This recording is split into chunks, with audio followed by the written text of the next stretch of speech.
cyber attack, an EMP, even a massive solar flare.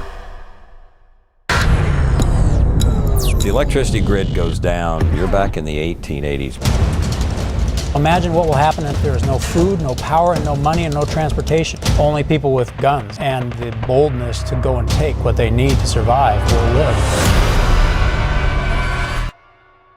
Of particular concern to me are people who believe it's God's will to destroy us. We know what needs to be done. It's just a matter of a will to do it.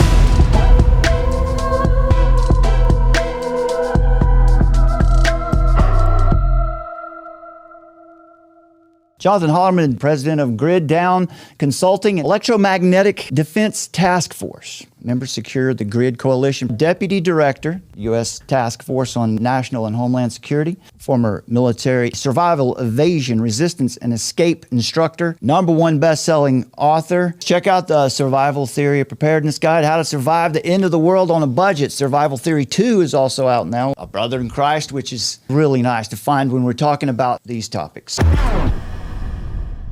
It's hard to know what's true and what's not true. It doesn't matter what subject the media is covering. You just don't know what to believe. What the American people are unaware of is there is a very serious threat to our entire way of life, and that is a national grid down event. Enemy nations and terrorist organizations have the ability to completely and fundamentally destroy our electric grid. A lot of people, the first thing they say was, well, how could they do that? It's a hugely intricate machine spread out across the entire continent. And what you have to understand, the America's Achilles heel is the high voltage transformers. So there's about 3,000 of them across the country.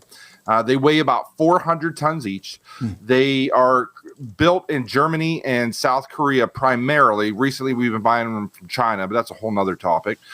And they take about, on average, between 24 and 36 months to build for each location and to send here. And we only replace about 12 a year.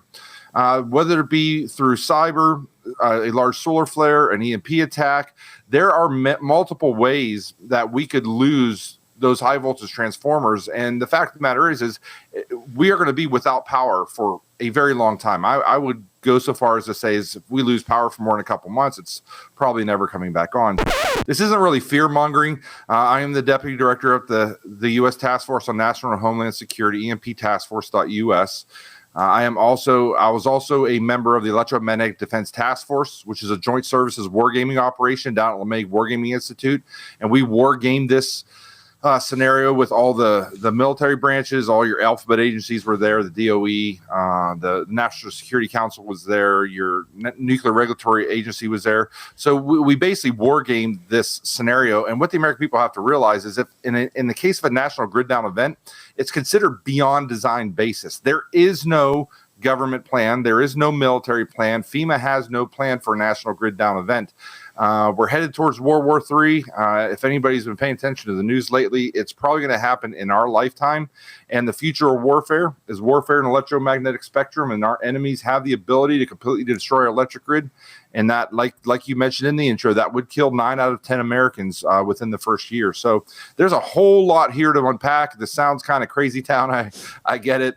Sounds sci-fi, but every aspect of human life today revolves around electricity. Without electricity, you have to figure that the people that live today don't have the life skills that we had 100, 150 years ago. The 2% of our population grow the food for the rest of the other 98%. Very few of them, almost none, have a root cellar at this point. They have no idea how much they have to grow for an entire year till your next harvest season. So there's 1,000 factors here. The whole point of this was the media is not talking about it. The American people just largely have no clue the death and destruction that's going to follow this. I would highly recommend, I have a white paper. My kind of expertise is in starvation, and they asked me to write a white paper for the military. It's 122 pages. It's called Grid Down Death of a Nation, the physiological and psychological effects of starvation, human desperation, and living without rule of law in a long-term grid down event. You can download that from my website, griddownconsulting.com, in the resources tab, or you can go to EMPtaskforce.us and you can download it there as well. That really paints the picture of like what the aftermath of a long-term grid down event. There is not going to be any box trucks rolling down the road passing out MREs. It's just never going to happen. You're going to be on your own.